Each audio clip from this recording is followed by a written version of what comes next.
Means 2025 का एक question है। ये पेपर 28 जनवरी को हुआ था और ये सिर्फ 1 का पेपर है। क्वेश्चन कुछ इस तरीके से है, the surface mass density varies S, हमें दे रखा है सरफेस मास डेंसिटी दे रखा है ये for a given plane sheet है हमारे पास। Find the position of centre of mass for the distribution given. ठीक है, हमें इसका सेंटर ऑफ मास पता लगाना है जिसकी सरफेस डेंसिटी ये दे रखी है। अच्छा, सरफेस डेंसिटी दे रखी है हमें sigma naught x a by b. हम देख सकते हैं कि जो डेंसिटी का जो वेरिएशन है वो सिर्फ एक्स डायरेक्शन में है, वाई डायरेक्शन में नहीं है। मतलब वाई डायरेक्शन में जो डेंसिटी का डिस्ट्रीब्यूशन नहीं है, तो वाई डायरेक्शन में सेंटर ऑफ मास क्या होगा, सेंटर पे ही होगा इसके। ठीक है, तो वाई डायरेक्शन का जो सेंटर ऑफ मास होगा वो कहाँ पे होगा, यहाँ से इसके एकदम सेंटर पे होगा, इस सीट के एकदम सेंटर पे होगा। तो वाई डायरेक्शन में सेंटर ऑफ मास हो जाएगा इसका हमारा b/2। तो y हो गया हमारा b/2, क्योंकि डेंसिटी का वेरिएशन सिर्फ x में दे रखा है, y में नहीं दिया है, यानी y में डेंसिटी कांस्टेंट है। अगर y में डेंसिटी कांस्टेंट है तो ये क्या है, y डायरेक्शन में यूनिफॉर्म है। यूनिफॉर्म अगर ये सीट है y डायरेक्शन में, तो सेंटर मास कहाँ पे होता है, सेंटर पे होता है। तो y डायरेक्शन में सेंटर मास हो जाएगा b/2 पे।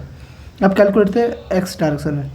अब जानते हैं सेंटर मास का फॉर्मूला क्या होता है, ये होता है x dm डिवाइड बाई में dm। तो सबसे पहले तो dm निकालते हैं। dm क्या हो जाएगा, एक छोटे से इसको पहले हटा देते हैं यहाँ से, एक छोटा सा एलिमेंट लेते हैं, है ना, x डायरेक्शन में मानते एक छोटा सा एलिमेंट लिया हमने,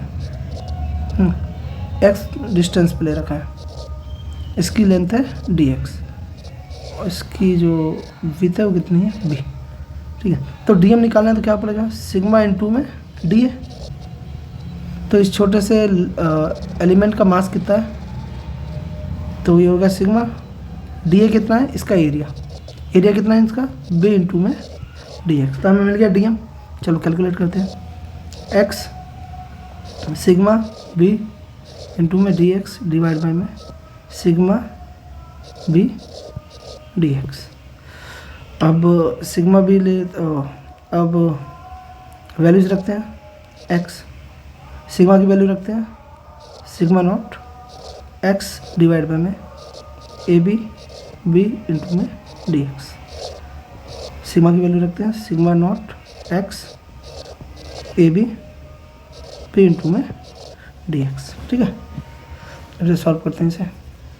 अब जो भी क्वेश्चन है मैं उन्हें बाहर लिख लेते हैं। सिग्मा नॉट बाहर आ जाएगा, ये b से गया b, ये b से गया b, सिग्मा नॉट a बाहर आ गया, अंदर बचेगा एक्स स्क्वायर dx।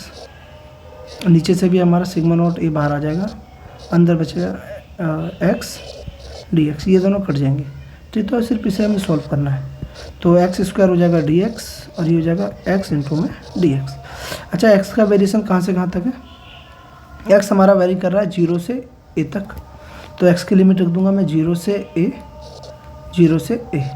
अब इंटीग्रेशन करते हैं, इसका इंटीग्रेशन हो जाएगा x3/3 और नीचे का इंटीग्रेशन हो जाएगा x²/2। लिमिट रख दो 0 से a, 0 से a।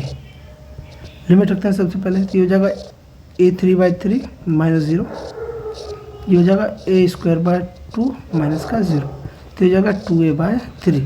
तो x सेंटर मास हमारा आ गया 2a/3 पे, और y सेंटर मास हमारा था b/2 पे। तो देखते हैं कहीं ऑप्शन है हमारे पास 2a/3 and b/2, 2a/3 and b/2 second option. तो हमारा करेक्ट ऑप्शन है सेकेंड। थैंक